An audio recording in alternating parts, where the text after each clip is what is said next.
গুমের অভিযোগে পরোয়ানাভুক্ত 15 সেনা সদস্য হেফাজতে, জানালো সেনাবাহিনী। মেজর জেনারেল কবির নিখোঁজ, ট্রাইব্যুনালকে সর্বাত্মক সহযোগিতা করছে বাহিনী।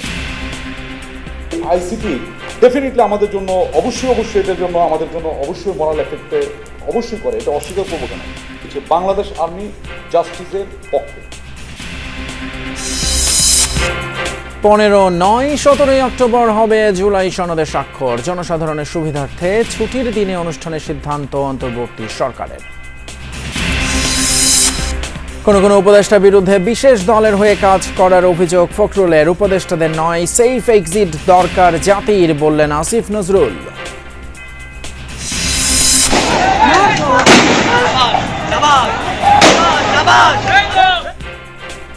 চট্টগ্রামে জয় বাংলা স্লোগান দেয়াকে কেন্দ্র করে কনসার্টের সংঘর্ষ। পুলিশের লাঠিপেটা, গুলিবিদ্ধ 1 সহ আহত 15।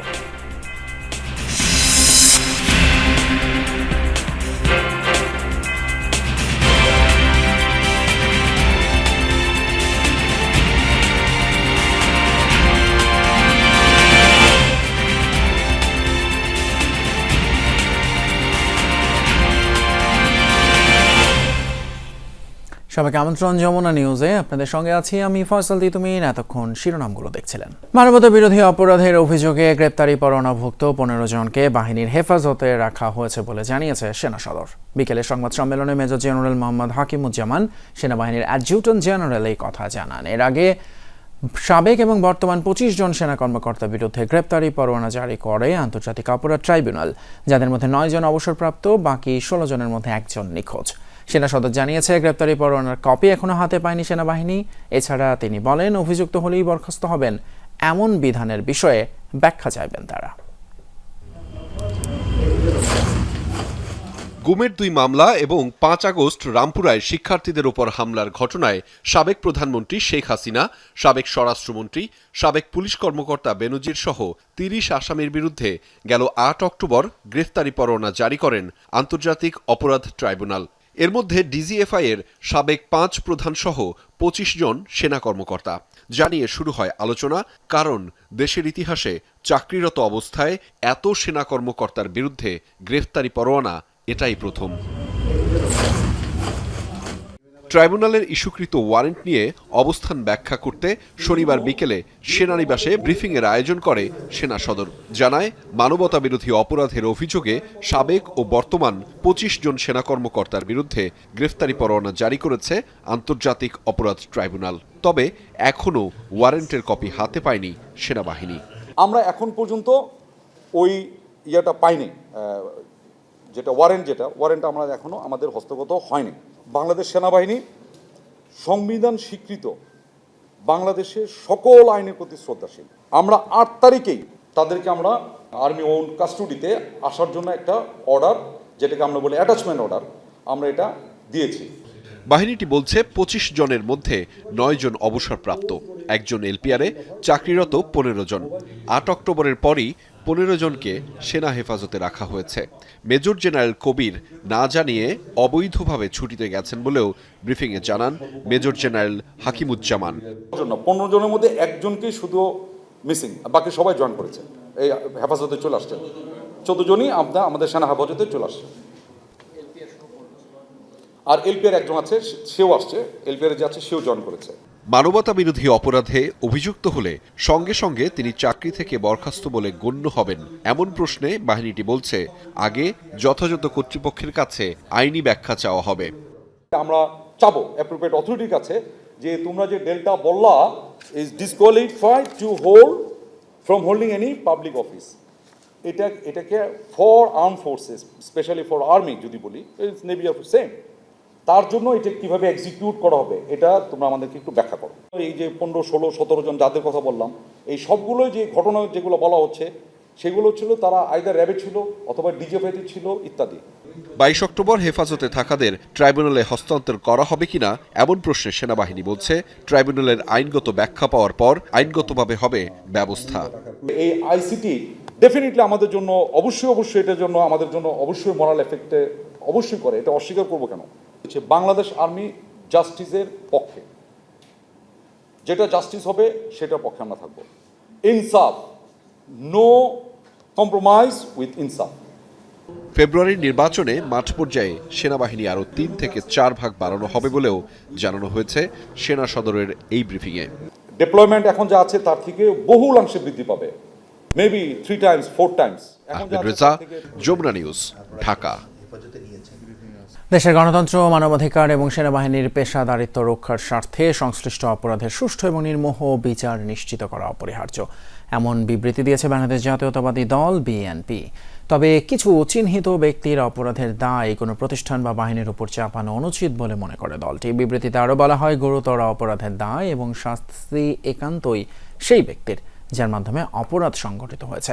দলটি আরও দাবি করে, বিগত ফ্যাসিবাদী শাসনামলে সবচেয়ে বেশি গুম, খুন ও নিপীড়নের শিকার হয়েছে বিএনপি ও নেতাকর্মীরা। সেই অভিজ্ঞতা থেকেই দলটি দৃঢ়ভাবে বিশ্বাস করে প্রতিটি মানবাধিকার লঙ্ঘনের বিচার হওয়া উচিত। জুলাই জাতীয় সনদ স্বাক্ষর অনুষ্ঠান 15 অক্টোবরের পরিবর্তে 17 অক্টোবর শুক্রবার অনুষ্ঠিত হবে। জনসাধারণের অংশগ্রহণের সুবিধার্থে সাপ্তাহিক ছুটির দিন এটি আয়োজনের সিদ্ধান্ত নেওয়া হয়েছে।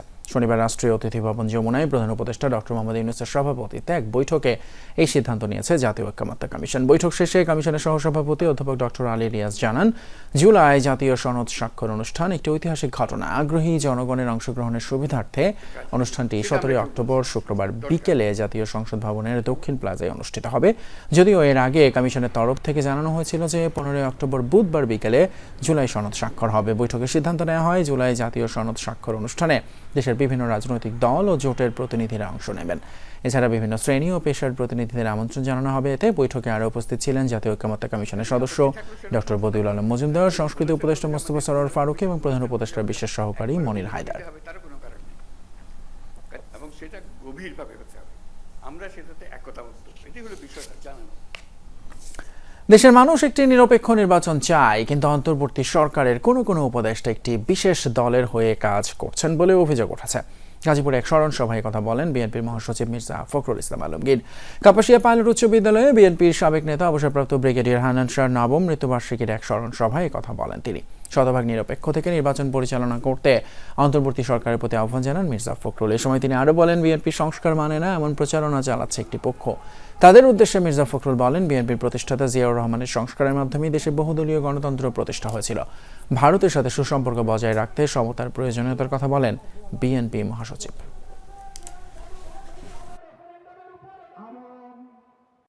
খুব পরিষ্কার করে বলে দিতে চাই এই সরকারকে, এই অন্তর্বর্তী সরকারকে, যে আপনি শতভাগ নিরপেক্ষ থাকবেন। আপনার উপদেষ্টা মণ্ডলীর সদস্যদের মধ্যে কেউ কেউ কোনো দলের জন্য পক্ষপাতিত্ব করছেন বলে বিভিন্ন জায়গায় অভিযোগ আসছে।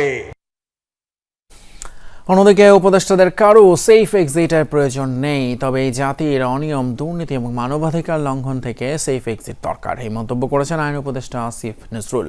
শনিবার সকালে একটি হোটেলে খসড়া জাতীয় মানবাধিকার কমিশন অধ্যাদেশ 2025 বিষয়ক জাতীয় পরামর্শ সভায় কথা বলেন তিনি।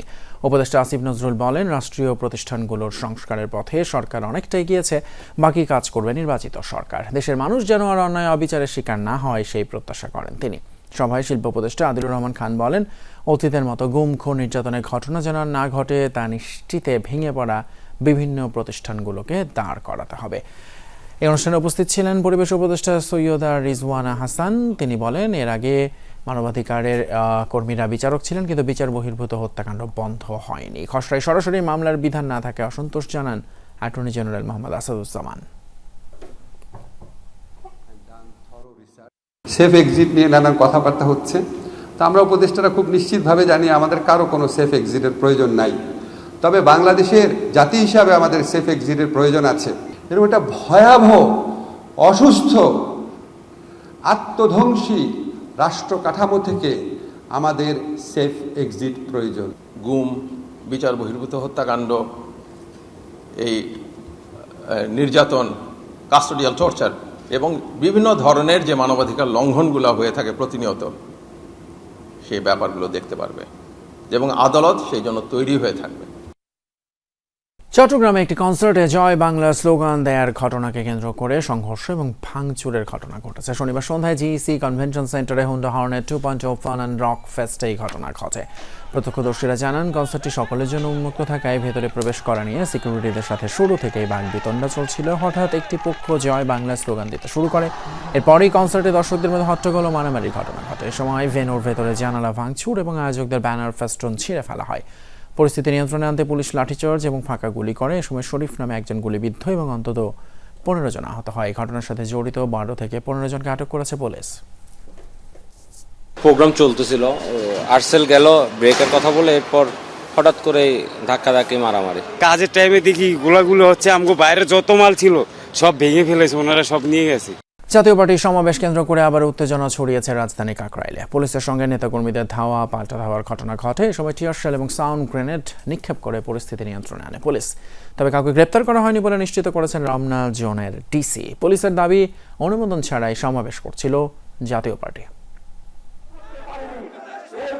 শনিবার বিকালে রাজধানীর কাকরাইলে কেন্দ্রীয় কার্যালয়ের সামনে কর্মী সমাবেশের আয়োজন করে জাতীয় পার্টি। তবে অনুমোদন না থাকায় বাধা দেয় পুলিশ। এ সময় পুলিশের সাথে জাতীয় পার্টির নেতাকর্মীদের দফায় দফায় ধাওয়া, পাল্টা ধাওয়া ও সংঘর্ষের ঘটনা ঘটে। এ সময় সেখানে বেশ কয়েকটি ককটেল বিস্ফোরণের শব্দ পাওয়া যায়। পরিস্থিতি নিয়ন্ত্রণে জল কামান, টিয়ার শেল ও সাউন্ড গ্রেনেড নিক্ষেপ করে পুলিশ। ছত্রভঙ্গ হয়ে জাতীয় পার্টির নেতাকর্মীরা অবস্থান নেন বিভিন্ন মোড়ে মোড়ে। দলটির নেতাকর্মীরা অভিযোগ করেন, শান্তিপূর্ণ সমাবেশে হামলা চালিয়েছে পুলিশ। এটা তো ছিল শেখ হাসিনার আমলে, পুলিশ বাহিনী যা ইচ্ছা তাই করতো, তো এখন আবার ইউনুসের আমলে এই অবস্থা কেন? এটা কেন হলো? এই শান্তিপ্রিয় প্রোগ্রামটাকে কেন বন্ধ করা হলো? তার আমরা সুষ্ঠু বিচার চাই। যে সরকারের ছত্রছায়ায় আমাদের হয়তো আক্রমণ করা হয়েছে। পুলিশ যখন দেখলো এখানে অনেক লোকের সমাগম হয়েছে, সেখানে সাউন্ড গ্রেড দেওয়াটা অত্যন্ত অপেশাদার আচরণ, অনেকে পদদলিত হয়ে মারা যেতে পারত। ঠিক সেই জিনিসটিতে আমি মনে করি পুলিশ বিবেচনা প্রসূত কাজ করেনি। এই সরকার ফেয়ার, ইনক্লুসিভ এবং লেভেল প্লেইং ফিল্ড করতে চাচ্ছে না, পারবে না, সক্ষমতা নাই, সদিচ্ছা নাই, এবং তারই একটি নির্লজ্জ বহিঃপ্রকাশ করেছে তারা আজকে আমাদের উপর পুলিশকে এড়িয়ে দিয়ে। বিকাল 4টার দিকে নেতাকর্মীরা পুলিশি হামলার প্রতিবাদে ঝটিকা মিছিল বের করলে পুলিশ আবারও তাদের ছত্রভঙ্গ করে দেয়। আমাদের অন্য অফিসার আরো 2-3 জন অফিসার ছিল, তারা নিজেরাও গেছে, ওসি নিজে যা কথা বলছে। তো এরপরেও যখন না হয়েছিল তখন আমরা জাস্ট ডিসপার্স করার জন্য আমরা যে সাউন্ড গ্রেড মারি, ওই সাউন্ড গ্রেডটা মারা হয়েছে এইটুকু। আর ওদের পক্ষ থেকে আমরা শুনতেছি যে ককটেল মারছে, এটা আমি শিওর না। অনুমতি ওই রকম পাই নাই বা আমরা দেইও নাই, এরকম কোনো ইনফরমেশন আমার জানা নাই। পুলিশের দাবি, অনুমোদন ছাড়া জনসভা করায় তাদের ছত্রভঙ্গ করা হয়েছে। তবে এই ঘটনায় কাউকে গ্রেপ্তার করা হয়নি। জনভোগান্তি তৈরি করে সড়কে সমাবেশের সুযোগ নেই বলে জানান পুলিশের এই কর্মকর্তা। রাজীব আহমেদ, যমুনা নিউজ, ঢাকা। ফেব্রুয়ারিতে নির্বাচন হবে কিনা সেটা নিয়ে জনমনে শঙ্কা তৈরি হয়েছে, এমন মন্তব্য করেছেন জাতীয় পার্টির একাংশের চেয়ারম্যান ব্যারিস্টার আনিসুল ইসলাম মাহমুদ। শনিবার দুপুরে জাতীয় যুব সংহতি প্রতিনিধি সভায় এমন মন্তব্য করেন তিনি। বলেন, সুষ্ঠু নির্বাচন করতে হলে প্রশাসনকে নিরপেক্ষ হতে হবে, কিন্তু বর্তমান প্রশাসন নিরপেক্ষ নয়। এছাড়াও তিনি বলেন, সংবিধান পরিবর্তন করতে হলে আগে নির্বাচনের মাধ্যমে নির্বাচিত সরকার আসতে হবে। নির্বাচিত সরকার ছাড়া সংবিধান পরিবর্তন করাও সম্ভব নয়। এ সময় তিনি আরও বলেন, আগামী নির্বাচন এই সরকারের অধীনে নয়, একটি তত্ত্বাবধায়ক সরকার গঠন করে নির্বাচন দেওয়ার কথা জানান তিনি। বলা হচ্ছে ফেব্রুয়ারিতে নির্বাচন, কিন্তু এখন পর্যন্ত আমি যে কোনো জায়গায় গেলে যেখানে রাজনৈতিক ব্যক্তিত্ব থাকে নির্বাচন হবে হবে হবে বলছেন, কিন্তু বাংলাদেশের মানুষ কেউ বিশ্বাস করছে না যে ফেব্রুয়ারিতে নির্বাচন হবে। আইনের শাসন কাকে বলে সেটা আগামী নির্বাচনেই দেখাতে চায় নির্বাচন কমিশন। এই মন্তব্য করেছেন প্রধান নির্বাচন কমিশনার AMM নাসির উদ্দিন। সকালে চট্টগ্রামে ভোট গ্রহণকারী কর্মকর্তাদের নিয়ে দিনব্যাপী এক কর্মশালায় অংশ নেন তিনি। এ সময় সিইসি বলেন, নির্বাচন সুষ্ঠু এবং নিরপেক্ষ করতে প্রিজাইডিং অফিসারদের সব ক্ষমতা দেওয়া হবে। তবুও যদি কেউ সেই ক্ষমতাটা ব্যবহার না করে তাহলে সেটা অপরাধ হিসেবে গণ্য হবে। সিইসি আরও বলেন, আগামী নির্বাচনে সবচেয়ে বড় চ্যালেঞ্জ হবে নিরাপত্তা নিশ্চিত করা এবং প্রশাসনের নিয়োগ প্রক্রিয়া। আইনের শাসন কাকে বলে এটা আমরা এই ইলেকশনে, এই নির্বাচনে দেখাতে চাই। তাতে যা হবে, রিটার্নিং অফিসারের কাছে এবং প্রিসাইডিং অফিসারের কাছে সব ধরনের ক্ষমতা দেওয়া আছে। যদি গোলমাল করে সেন্টার বন্ধ করে দিবেন, 3টা গোলমাল হলে 3টা সেন্টার বন্ধ করে দিবেন, দরকার হলে আমার পুরো কনস্টিটিউশনই ক্যান্সেল করে দেব, বন্ধ করে দেবো ইলেকশন। শেখ হাসিনা সহ 3 জনের বিরুদ্ধে 2024 সালের জুলাই আগস্টে সংঘটিত মানবতা বিরোধী অপরাধের মামলায় যুক্তিতর্ক বা আর্গুমেন্ট উপস্থাপন শুরু হবে রোববার। প্রথম দিন যুক্তিতর্ক উপস্থাপন করবে প্রসিকিউশন, এরপর শেখ হাসিনার পক্ষের আইনজীবী নিজেদের যুক্তি তুলে ধরবেন এবং শেষ পর্যায়ে প্রসিকিউশন সেই যুক্তি খণ্ডন করবে। কয়েকদিনের এই শুনানি শেষ হলেই মামলাটি রায়ের পর্যায়ে যাবে। প্রসিকিউশনের যুক্তিতর্ক সরাসরি সম্প্রচার করা হবে ফেসবুক পেজ এবং বাংলাদেশ টেলিভিশনে। শনিবার সাংবাদিকদের এই তথ্য জানিয়েছেন ট্রাইব্যুনালের প্রসিকিউটর গাজী এম.এইচ. তামিম। আন্তর্জাতিক অপরাধ ট্রাইব্যুনালে সাবেক প্রধানমন্ত্রী শেখ হাসিনা, সাবেক স্বরাষ্ট্রমন্ত্রী আসাদুজ্জামান খান কামাল, সাবেক আইজিপি চৌধুরী আবদুল্লাহ আল মামুনের মামলার সাক্ষ্য গ্রহণ শেষ হয়েছে।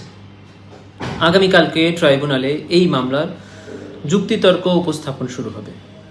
আইন অনুযায়ী প্রথমে যুক্তিতর্ক উপস্থাপন করবে প্রসিকিউশন, তারপরে ডিফেন্স, তারপরে এই যুক্তিতর্ক রিপ্লাই দিবে আবার প্রসিকিউশন। এটি হলো ট্রাইব্যুনালে একটি মামলার সর্বশেষ ধাপ। যুক্তিতর্ক উপস্থাপন শেষে মামলাটি রায়ের জন্য অপেক্ষমান রাখা হবে। সাতক্ষীরা সীমান্তে নারী ও শিশু সহ 16 জন বাংলাদেশিকে বর্ডার গার্ড বাংলাদেশ বিজিবির কাছে হস্তান্তর করেছে ভারতীয় সীমান্তরক্ষী বাহিনী বিএসএফ। শনিবার রাতে তলুইগাছা সীমান্তে তাদের হস্তান্তর করা হয়। জিজ্ঞাসাবাদে পুলিশকে আটককৃতরা জানিয়েছে তারা সাতক্ষীরা জেলার বিভিন্ন এলাকার বাসিন্দা। দীর্ঘদিন ধরেই তারা ভারতে অবস্থান করছিলেন। বিভিন্ন সময় ভারতে আটক হন তারা। সন্ধ্যার পর বিএসএফ এর আমুদিয়া কোম্পানি কমান্ডার এবং সাতক্ষীরা তলুইগাছা বিওপি কমান্ডারের মাধ্যমে বৈঠকের মাধ্যমে তাদেরকে হস্তান্তর করা হয়। পরিচয় যাচাই বাছাই করে তাদের পরিবারের কাছে হস্তান্তর করা হবে বলে জানিয়েছে পুলিশ।